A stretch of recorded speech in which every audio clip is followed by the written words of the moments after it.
Dear viewers, you are warmly welcome in this lecture. Kindly subscribe this channel and also press the bell icon below so that you could be notified about any new video from Biology Guardian. Thank you.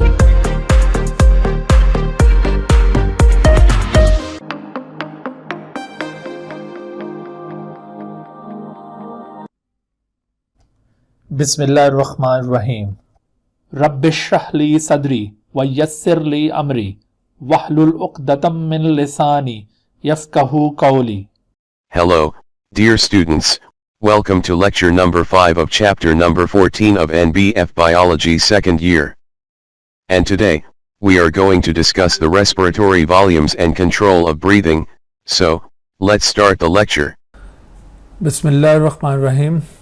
कल हमने अपना जो topic था वो इस जगह पे complete किया था। मैकेनिज़्म ऑफ ब्रीथिंग हमने डिस्कस किया था, जिसमें आपको इसके दो फेजेस इंस्पायरेशन और एक्सपायरेशन एक्सप्लेन किए थे। उसके बाद आज हम इससे आगे का जो पोर्शन है उसको कवर करते हैं। आज के लेक्चर में हमने डिस्कस करना है अबाउट रेस्पिरेटरी वॉल्यूम्स, या इसको पल्मोनरी वॉल्यूम्स भी कहा जाता है। रेस्पिरेटरी वॉल्यूम्स या पल्मोनरी वॉल्यूम्स। रेस्पिरेटरी वॉल्यूम या पल्मोनरी वॉल्यूम एक्चुअली देखिए क्या होता है। जब हम लोग ब्रीथ करते हैं ना, तो ब्रीदिंग के दौरान कुछ अमाउंट ऑफ एयर हम इनहेल कर रहे होते हैं और कुछ अमाउंट ऑफ एयर एक्सहेल कर रहे होते हैं। तो ये जो अमाउंट ऑफ एयर इनहेल या एक्सहेल किया जाता है ना, इस अमाउंट ऑफ एयर को कहा जाता है respiratory volume. How can we define the respiratory volume? Respiratory volume can be defined as the amount of air inhaled और exhaled or stored within the lungs at any given time is generally called respiratory volume। इसको respiratory volume भी कहा जा सकता है, या फिर आप इसको जैसे मैंने बताया था pulmonary volume भी कह सकते हैं, या फिर इसे आप lung volume भी कह सकते हैं। एक अपरेटस होता है जिसके ज़रिए हम एक्चुअली ये डिटरमिन करते हैं कि कितना अमाउंट ऑफ एयर इनहेल किया जा सकता है किसी भी ख़ास टाइम पे, किसी ख़ास ब्रीथिंग के दौरान, और कितना अमाउंट ऑफ एयर एक्सहेल किया जा सकता है। That instrument is called spirometer. Spirometer is used to measure the respiratory volumes. What is spirometer? An instrument used to measure the respiratory volumes.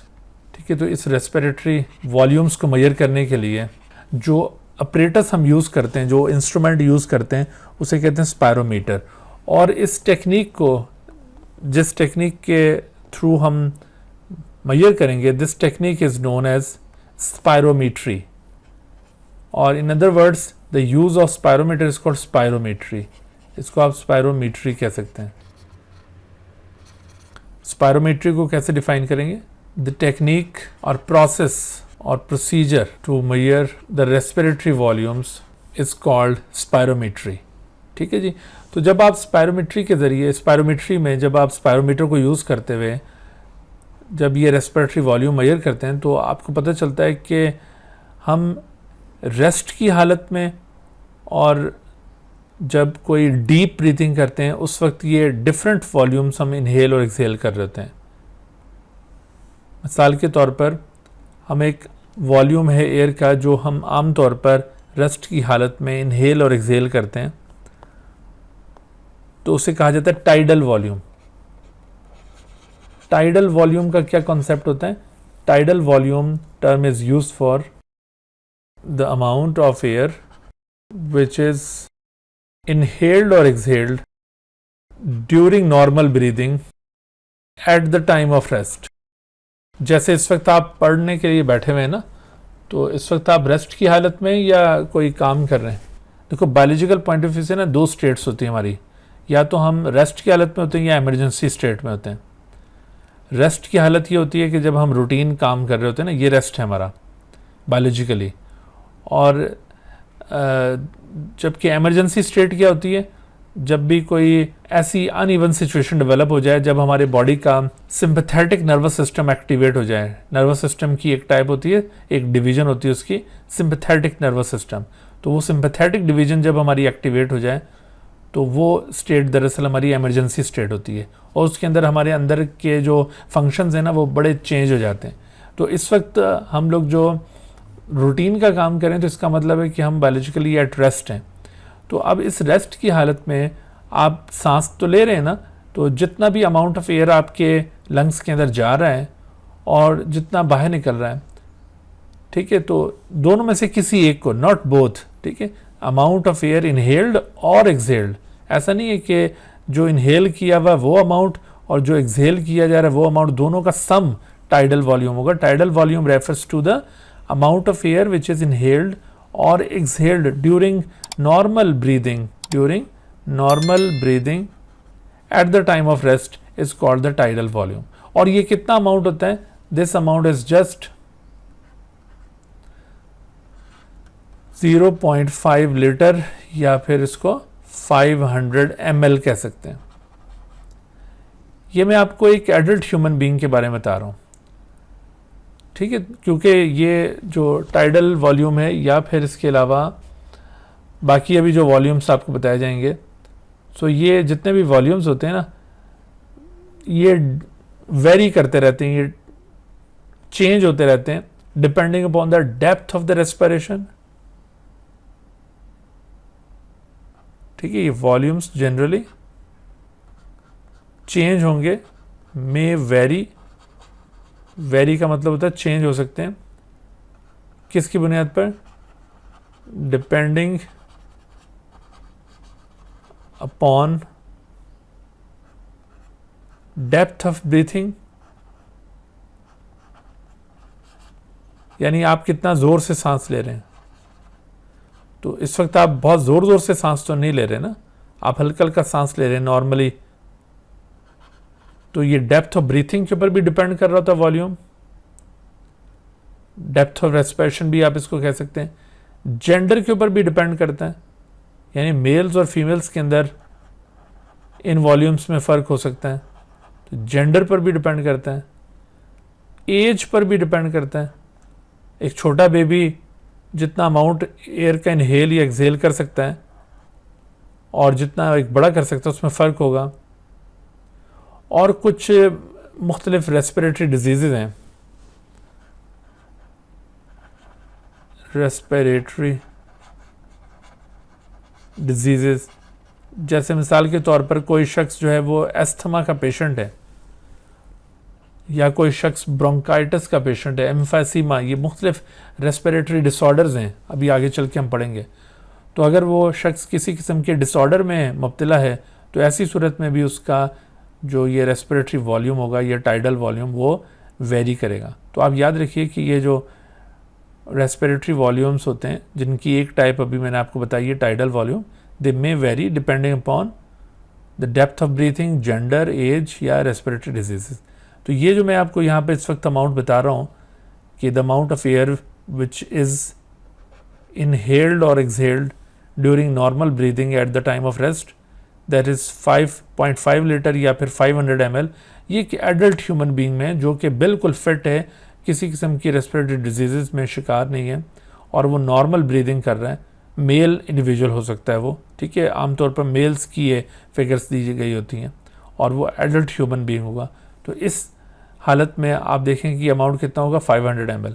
Definitely female में थोड़ा सा वेरी कर सकता है, छोटे बच्चे में डिफरेंट हो सकता है, और अगर आप ये थोड़ा ज़ोर ज़ोर से सांस लें तो और फ़र्क पड़ सकता है इसमें।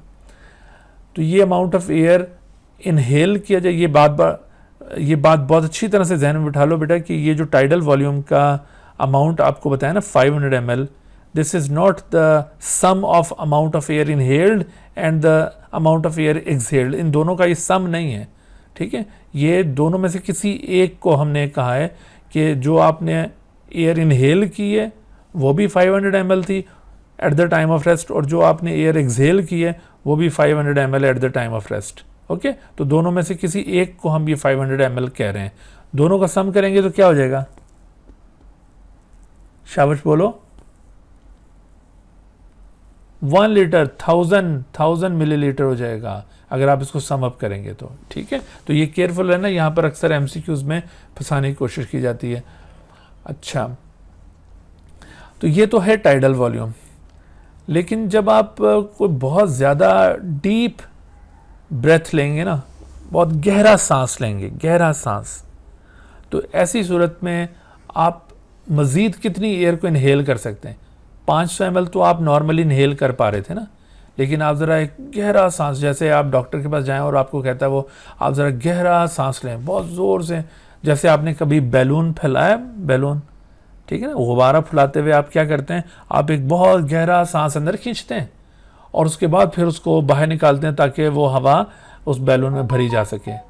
तो जब आप वो बैलून फुलाते हुए पूरा ज़ोर से सांस अंदर लेकर जाते हैं तो वो अमाउंट कितना होगा? क्या वो भी 500 ml होगा? वो ज़्यादा होगा। Well done. तो वो ज़्यादा होगा। वो कितना ज़्यादा होगा? वो तकरीबन हो जाता है 3000 ml, और उसे कहते हैं inspiratory reserved volume. Inspiratory reserved volume. तो ये इंस्पायरेटरी रिजर्व्ड वॉल्यूम क्या है? This is the amount of air which is inhaled. अब इसमें एक्सहेल्ड वर्ड नहीं करेंगे क्योंकि एक्सहेल्ड उसके लिए दूसरी टर्म यूज की जाती है, उसके लिए expiratory reserve volume term use करेंगे। उसके लिए जो टर्म होगी वो क्या होगी? Expiratory reserve volume. तो ये जो एक्सपायरेटरी रिजर्व वॉल्यूम है उसमें फिर हम वो एक्सहेल वाली बात यूज करते हैं। इक्वल अमाउंट होगी, मैं बताता हूं आपको, पहले ज़रा डिफाइन कर लें हम। The amount of air which is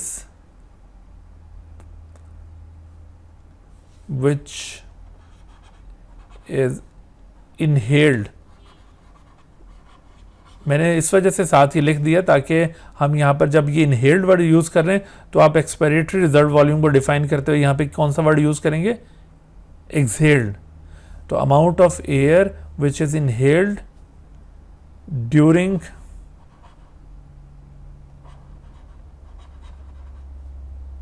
deep breath. आप लंबा सांस खींचते हुए तो जितना अमाउंट ऑफ एयर इनहेल करेंगे, बल्कि इसके साथ आप लिख लें the extra amount of air, क्योंकि कुछ तो आप ले रहे थे ना। अब ये जो एक्स्ट्रा अमाउंट ऑफ एयर है ये वो है, the extra amount of air which is inhaled during deep breath is called inspiratory reserved volume. और ये इंस्पायरेटरी रिजर्व्ड वॉल्यूम की वैल्यू कितनी है? ये है 3000 ml। 3000 ml यानी 3 लीटर। इसका मतलब आप ज़ोर से सांस खींचें तो ऐसी सूरत में आप मज़ीद 3 लीटर एयर को अपने अंदर लेकर जा सकते हैं। ठीक हो गया। और इसी तरह से वो ज़ोर से सांस बाहर निकालेंगे, यानी पूरा आप अगर ज़ोर लगाकर सांस को बाहर निकालेंगे तो ऐसी सूरत में आप इसी तरह से ये 3000 ml को बाहर निकाल पाएंगे एक्स्ट्रा, क्यों 500 तो है। अब देखो ये ज़रा टोटल कैलकुलेट करो कि हम वैसे आमतौर पर इनहेल करते तो कितनी लेकर जाते? 500। अब हमने ज़रा डीप ब्रेथ के दौरान बहुत ज़्यादा एयर अंदर लेकर गए हैं तो मज़ीद कितनी लेकर गए? 3000 ml। आप दोनों को समअप कर दिया तो कितना बन गया? 3500, यानी 3500 ml आप एयर अंदर लेकर गए हैं। अब टोटल 500 तो वैसे लेकर जानी थी ना आपने, लेकिन आपने मज़ीद कितनी एक्स्ट्रा ली है? 3000 ml। और इसी तरह से जब आप एयर को बाहर निकालेंगे तो नॉर्मली आप कितनी बाहर निकालते थे? 500 ml। लेकिन अब आप ड्यूरिंग डीप ब्रेथ आप कितनी एयर को बाहर निकालेंगे? मज़ीद 3000 ml, यानी वो 3500 ml बाहर निकाल देंगे। जबकि आपको पता है कि हमारे लंग्स की टोटल कैपेसिटी कितनी है? The total capacity of the lungs is कितनी है?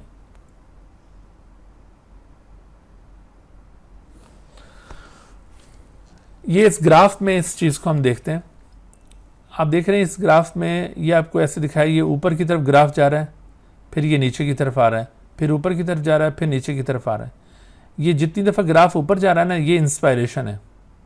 ये ऊपर की तरफ जो ग्राफ जा रहा है ये क्या है?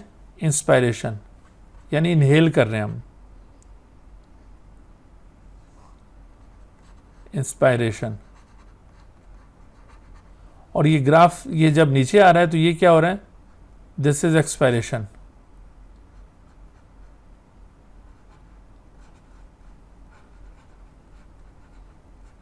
ठीक हो गया। तो ये देखो ये नॉर्मली ये 2000 ml, ये 3000, दरमियान में कितना गैप आ रहा है, ये यहाँ से लेकर यहाँ तक, ये 500 ml का। तो हम 500 ml को इनहेल किया, फिर 500 ml को एक्सहेल किया, फिर 500 को इनहेल किया, फिर एक्सहेल किया। लेकिन जब हमने ज़ोर से सांस खींचा तो ये 500 प्लस ये ऊपर चले गए। देखो ये कहाँ मैक्सिमम कितना, 3000 ml। आप मज़ीद 3000 ml को इनहेल कर चुके हो। ये क्या चीज़ कहलाएगी, इंस्पायरेटरी रिजर्व वॉल्यूम। ये इतना क्या था, ये टाइडल वॉल्यूम था आपका 500, लेकिन उसके अलावा ये जो मज़ीद आपने इनहेल किया ये इंस्पायरेटरी रिजर्व वॉल्यूम है। अच्छा, और इसी तरह से जब आप ये एयर को बाहर निकालते हो तो एक तो ये आपने ये एयर बाहर निकाली, ये जितनी लेकर गए थे, लेकिन अब जो मज़ीद आप एयर बाहर निकालोगे ना वो कितनी होगी, वो दरअसल ये वाली एयर होगी जो हम मज़ीद बाहर निकाल पा रहे हैं, वो है एक्सपायरेटरी रिजर्व वॉल्यूम, और वो है 1100 ml। एक्सपायरेटरी रिजर्व वॉल्यूम कितना हो जाएगा, 1100 ml। तो ये आप बहुत ज़ोर लगाकर जो सांस बाहर निकाल पा रहे हो वो ये। एक तो देखो जो आप इनहेल करके गए थे ना वो तो बाहर निकलेगा, लेकिन जो आपने extra amount of air exhale करना है वो कहलाएगा एक्सपायरेटरी रिजर्व वॉल्यूम। दोबारा ये पिछली स्लाइड पे आओ, देखो एक्सपायरेटरी रिजर्व वॉल्यूम क्या होता है, the extra amount of air which is exhaled. ये एक्सहेल्ड वर्ड यहां पर आएगा, लिख लेंगे इसको आप, the extra amount of air which is exhaled during deep breath. और वो 3000 ml नहीं होगा, उसकी वैल्यू क्या लिखी जाएगी, उसकी वैल्यू ये लिखी जाएगी 1100 ml एक्सपायरेटरी रिजर्व वॉल्यूम। क्योंकि ये जितना आप लेकर गए थे वो तो गया, लेकिन आप जो मज़ीद एक्स्ट्रा अमाउंट, एक्स्ट्रा की बात हो रही है ना, जितना मज़ीद एक्स्ट्रा अमाउंट आप एक्सहेल कर पाएंगे that is actually the 1100 ml, this is called expiratory reserve volume. तो मैं आपसे कह रहा था कि आपको पता है हमारी टोटल लंग की कैपेसिटी कितनी है, तो हमारी टोटल लंग की जो कैपेसिटी है ना वो है तकरीबन कोई 5 लीटर के करीब, यानी 5800। हमारी जो टोटल कैपेसिटी है वो कितनी है, वो 5.8 लीटर के करीब है। ये हमारी टोटल कैपेसिटी यहाँ से लेकर यहाँ तक। तो ये कितनी कैपेसिटी है, तकरीबन 5.8। तो हम देखिए कुछ एयर जो है ना उसको लंग्स से बाहर नहीं निकाल पाते। ये जो आपको नीचे गैप नज़र आ रहा है ना, this is the amount of air which can not be exhaled.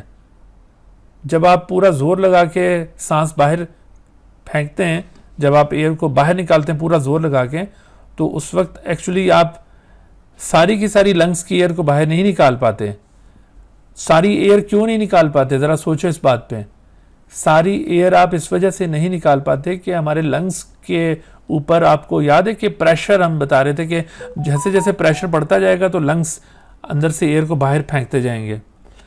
और वो प्रेशर कौन डालता है लंग्स के ऊपर एयर बाहर निकालने के लिए, रिब केज डालता है ना, रिब केज और साथ उसके डायफ्राम। कल आपको यही बात बताई थी ना कि जब थोरेसिक कैविटी के अंदर की स्पेस कम हो जाएगी तो ऐसी सूरत में लंग्स के ऊपर प्रेशर बढ़ जाएगा, और लंग्स के ऊपर प्रेशर बढ़ेगा तो लंग्स एयर को बाहर निकाल देंगे। तो अब देखो जब हमारा ये रिब केज बैकवर्ड और डाउनवर्ड मूव करता है और इसके साथ साथ हमारे डायफ्राम के अंदर अपवर्ड मूवमेंट होती है, तो इन दोनों की वजह से आखिरकार कितना प्रेशर पड़ेगा, तो आखिरकार इतना प्रेशर पड़ेगा कि सिर्फ ये इस हद तक एयर बाहर निकलवाएगी, कुछ एयर जो है ना वो स्टिल आपके अंदर रह जाएगी। तो वो अमाउंट ऑफ एयर जो आपके लंग्स के अंदर स्टिल बरकरार रहता है, वो बाहर नहीं निकलता, उस अमाउंट ऑफ एयर को क्या कहते हैं, उस अमाउंट ऑफ एयर को कहते हैं residual volume. What is residual volume, ये टर्म भी हमने यहाँ पे नोट डाउन करनी है। व्हाट इज रेजिडुअल वॉल्यूम, तो आप रेजिडुअल वॉल्यूम को डिफाइन करेंगे, residual volume the amount of air that remains inside the lungs and cannot be exhaled, the amount of air that is always remain in the lungs and cannot be exhaled। और क्यों exhale नहीं की जा सकती, क्योंकि lungs एक limit तक वो कंप्रेस करते हैं। हाँ, ये एक सूरत में एक्सहेल हो सकती है। वो क्या सूरत होगी? अगर किसी शख्स को नीचे लिटा के ऊपर से बुलडोज़र गुजार दिया जाए तो उसके लंग्स जो है ना वो बिल्कुल पिचक जाएंगे, कंप्रेस हो जाएंगे। जैसे कार्टून्स में आपने कभी देखा हो कि कार्टून के ऊपर से कोई चीज़ गुजर जाती है, वो स्टिकर बन जाता है, फिर उसके अंदर वो हवा भरते हैं, वो एकदम फिर दोबारा सही हो जाता है। तो खैर हम तो दोबारा सही नहीं हो सकेंगे अगर ऐसा कोई हादसा हो जाए। तो अगर यू बॉडी बिल्कुल पिचक जाए, लंग्स बिल्कुल कंप्रेस हो जाए, तो फिर है कि जो जितनी भी एयर थी वो सारी की सारी बाहर निकल जाएगी। अदरवाइज़ नॉर्मली ये एयर बाहर नहीं निकलती, तो इसको कहते हैं रेजिडुअल वॉल्यूम। तो रेजिडुअल वॉल्यूम कितना है? The amount of air that is always remain in the lungs and can not be exhaled. तो this residual volume is approximately 1200 ml। ये रेजिडुअल वॉल्यूम है। ठीक है जी, आपने ये इन 4 टर्म्स जो है ना इनको अच्छी तरह से याद कर लेना। अगरचे ये बुक के अंदर सारी टर्म्स गिवन नहीं है, ना ये ग्राफ बुक के अंदर गिवन है, आपको ना ग्राफ याद करने की ज़रूरत है, ये समझाने की गर्ज से आपको ये ग्राफ यहाँ पे दिखाया है। ठीक है, बुक में ये चीज़ नहीं है।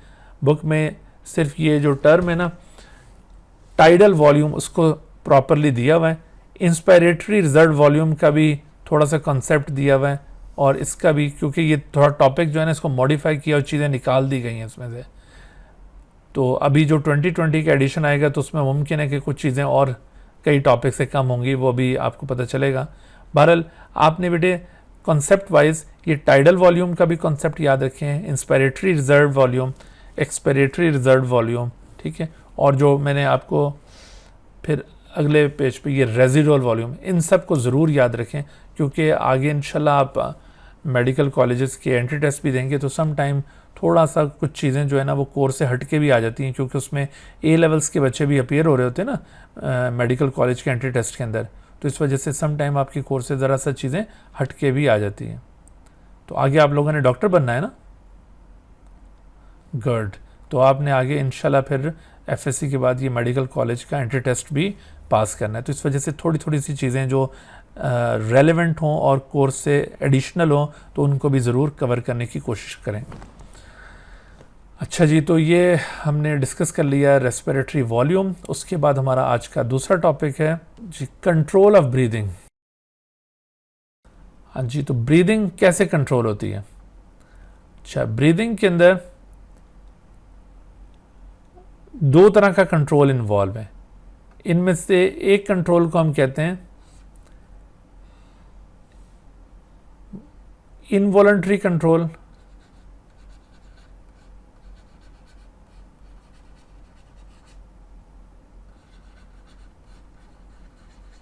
और दूसरा कहलाता है वॉलंटरी कंट्रोल। तो ये 2 तरह का कंट्रोल यहां पे इन्वॉल्व है। इनवॉलंटरी कंट्रोल, इनवॉलंटरी का मतलब क्या होता है? गैर इरादी तौर पर, यानी जिसमें हमारा अपना इरादा शामिल ना हो। तो इनवॉलंटरी कंट्रोल कैसे? जैसे हम रात को सो भी रहे होते हैं, हमें कोई होश नहीं होता, इसके बावजूद सांस चल रहा होता है।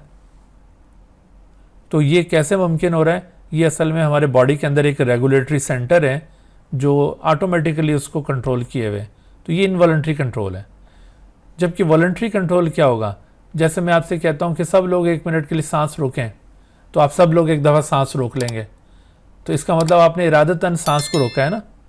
और फिर मैं आपको कहता हूं आप ज़रा ज़ोर ज़ोर से सांस लें, तो सब ज़ोर ज़ोर से सांस लेते हैं, इसका मतलब फिर आपने इरादतन सांस में ऊपर नीचे किया कुछ। तो ये जो आप अपने इरादे के तहत सांस में कुछ कंट्रोल कर रहे हैं ना, उसको रोक लेते हैं या फिर तेज़ लेना शुरू कर देते हैं, आहिस्ता लेना शुरू कर देते हैं। So this is called voluntary control. ठीक है, वॉलंटरी कंट्रोल जो है ना वो ज़्यादा देर पा नहीं है, ये बात याद रखिए। वॉलंटरी कंट्रोल ज़्यादा देर पा नहीं है। आप यानी अगर कोशिश करें ना कि मैं बस सांस रोक लूँ और सांस रोक के मैं मर जाऊँ, तो दिस इज़ नॉट पॉसिबल। ठीक है, तो अल्लाह ताला ने ये अपने हाथ में रखा हुआ है। ऐसा हो तो हर कोई शख्स यूँ जब परेशान हो तो सांस रोक के तो क्या चलो जी, तो ये सांस इस तरह से नहीं रोका जा सकता। आप जब भी वॉलंटरी सांस को रोकने की कोशिश करेंगे तो एक स्टेज पर आकर आपकी कॉन्शियसनेस जो है ना वो जवाब देना शुरू कर देगी, यानी आपके आंखों के आगे अंधेरा छाने लगेगा और आपका वो वॉलंटरी कंट्रोल लूज़ हो जाएगा और फिर दोबारा आप वो इनवॉलंटरी कंट्रोल के ज़ेर असर आ जाएंगे और सांस फिर बहाल हो जाएगा। ठीक है जी। तो हम देखते हैं कि ये जो इनवॉलंटरी कंट्रोल और वॉलंटरी कंट्रोल है ये बॉडी के कौन से पार्ट्स के ज़रिए हो रहा है। डेफिनेटली ये सारा कुछ जो है ना ब्रेन से कंट्रोल होता है। इनवॉलंटरी कंट्रोल हो या वॉलंटरी, सारा ये ब्रेन से कंट्रोल हो रहा है। तो इनवॉलंटरी कंट्रोल में ब्रेन का जो हिस्सा इन्वॉल्व है उसे कहते हैं respiratory centre. That respiratory centre, ये इनवॉलंटरी कंट्रोल किसके ज़रिए होगा? रेस्पिरेटरी सेंटर के ज़रिए। और वो रेस्पिरेटरी सेंटर या उसको ब्रीदिंग सेंटर भी कहा जाता है, breathing centre of the brain. This breathing centre of the brain consist of two parts. इसका एक हिस्सा है इंस्पायरेटरी सेंटर, इंस्पायरेटरी सेंटर, और दूसरा हिस्सा है एक्सपायरेटरी सेंटर।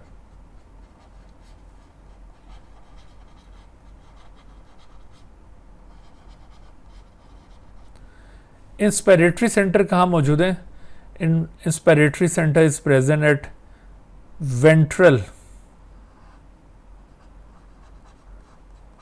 वेंट्रल और लोअर पोर्शन ऑफ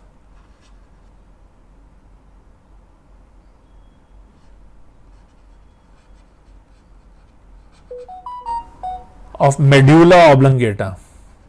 ब्रेन का एक पार्ट होता है उसे कहते हैं medulla oblongata.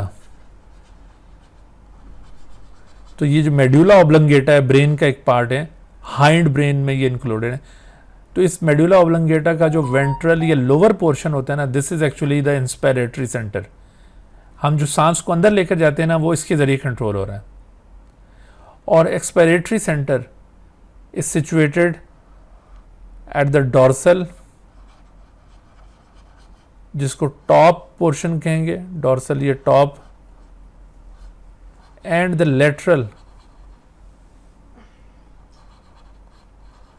Lateral portions of medulla oblongata. वही मेड्यूला ऑब्लंगेटा, इसी मेड्यूला ऑब्लंगेटा का जो डॉर्सल और लेटरल पार्ट होगा, साइड वाला हिस्सा और पीछे वाला हिस्सा, तो ये दोनों पार्ट्स दरअसल एक्सपायरेटरी सेंटर का रोल प्ले कर रहे होते हैं। और इसका काम क्या है कि जो हम एयर को एक्सहेल करेंगे उसके ज़रिए कंट्रोल होगा। ये दोनों इनवॉलंटरी रेगुलेटरी सेंटर्स हैं। ठीक है, इनके ज़रिए जो ब्रीदिंग कंट्रोल हो रही है वो इनवॉलंटरी कंट्रोल हो रही है, जिसमें हमारा इरादा शामिल नहीं है।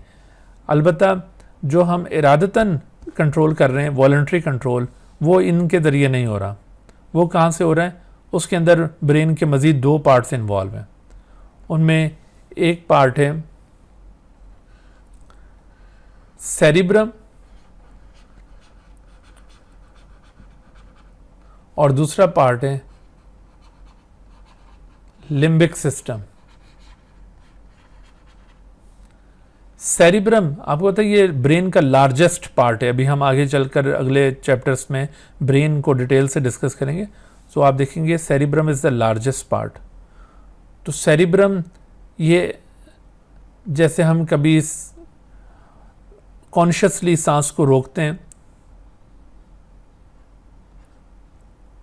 वो इसके ज़रिए मुमकिन हो रहा है। Stop of breathing consciously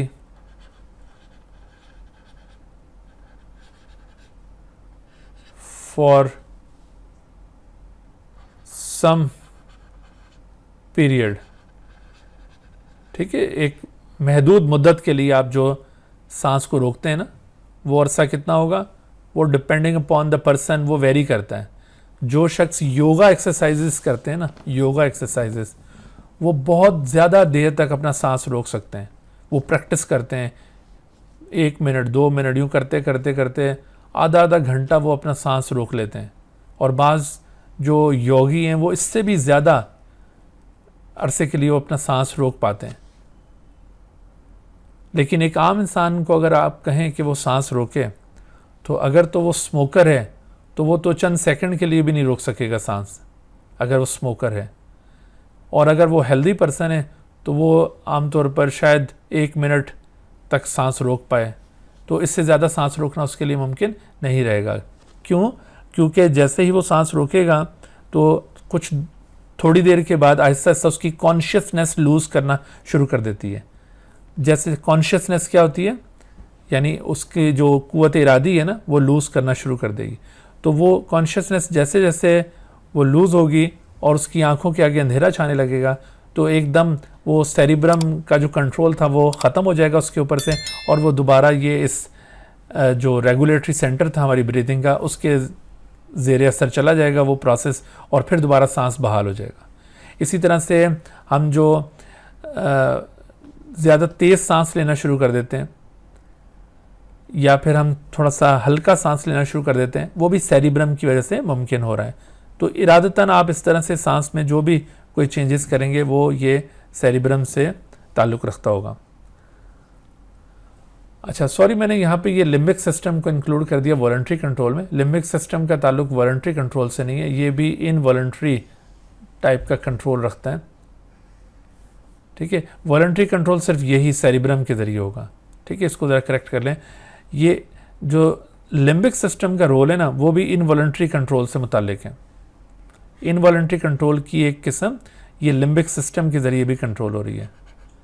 limbic system, क्योंकि इसमें भी हमारा इरादा शामिल नहीं होगा। वो कैसे? असल में ये जो लिम्बिक सिस्टम होता है ना, it controls several emotions. Limbic system क्या करता है? ये इमोशंस को कंट्रोल करता है बुनियादी तौर पर।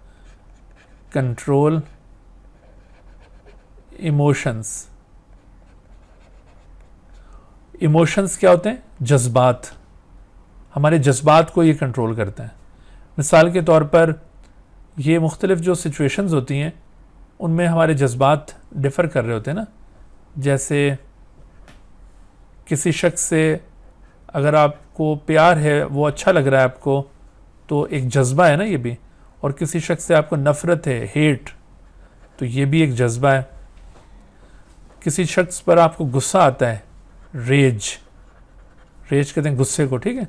तो ये लव, हेट, रेज, तो ये आप देख रहे हैं ये असल में डिफरेंट इमोशंस हैं।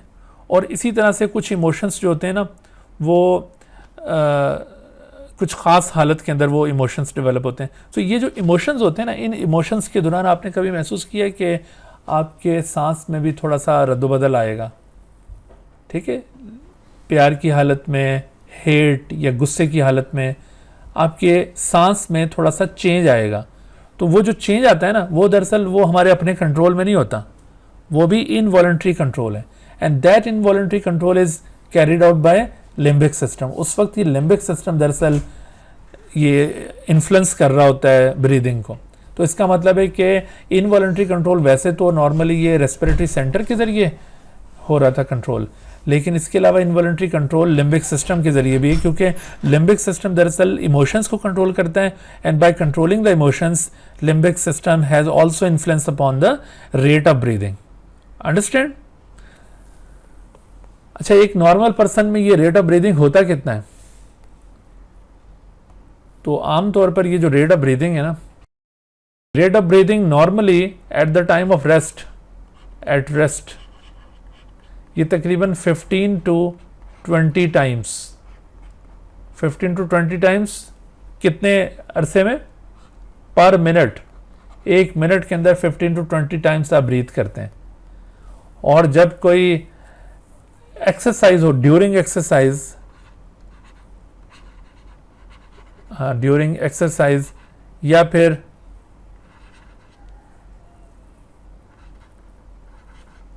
तो ड्यूरिंग एक्सरसाइज या फिर कोई इस तरह से आप हार्ड एक्टिविटी परफॉर्म कर रहे हैं, तो ये तकरीबन कोई 30 टाइम्स पर मिनट तक जा सकता है।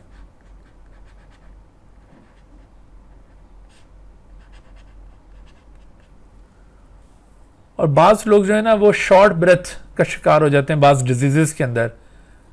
तो उनमें सांस जो है ना, वो छोटा छोटा सांस आएगा और जल्दी जल्दी सांस ले रहे होंगे, तो वो इस तरह से, जैसे अस्थमा का पेशेंट होता है तो वो छोटे छोटे सांस लेगा लेकिन उसकी फ्रीक्वेंसी फिर बहुत ज़्यादा बढ़ जाएगी, लेकिन एफिशिएंसी कम हो जाएगी। फ्रीक्वेंसी मीन्स कि वो नंबर ऑफ ब्रीदिंग उसकी ज़्यादा हो जाएंगे, ब्रेथ्स ज़्यादा हो जाएंगे उसके, लेकिन उसकी एफिशिएंसी कम हो जाएगी कि हर ब्रेथ के ऊपर जितनी ऑक्सीजन उसको मिलनी चाहिए थी वो उसको नहीं मिल रही होगी।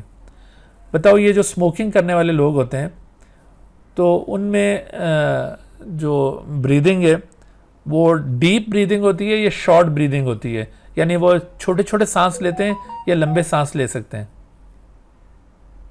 वो छोटे छोटे सांस लेते हैं। और जबकि जो नॉर्मल इंसान है ना, जो स्मोकर है वो नॉर्मल नहीं है, ये बात जहन में रही है।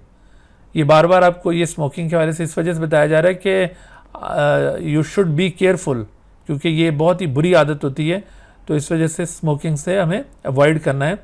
तो स्मोकिंग के बहुत सारे प्रॉब्लम है, अभी आपको इसी चैप्टर के अंदर आगे भी नजर आएंगे कि स्मोकिंग किस कदर डेंजरस है हमारे लिए। ठीक है, तो स्मोकिंग के केस में फिर ये जो हमारा रेस्पिरेटरी सिस्टम है बहुत बुरी तरह से अफेक्ट हो रहा होता है। ठीक है, इसमें कोई और प्रॉब्लम तो नहीं है, ये टॉपिक भी कंप्लीट हो गया हमारा। Dear viewers, thank you for watching this video.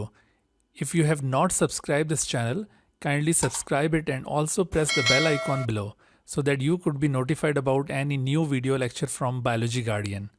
And also do not hesitate to ask any question regarding this lecture. My contacts are shown on the screen. Thank you once again.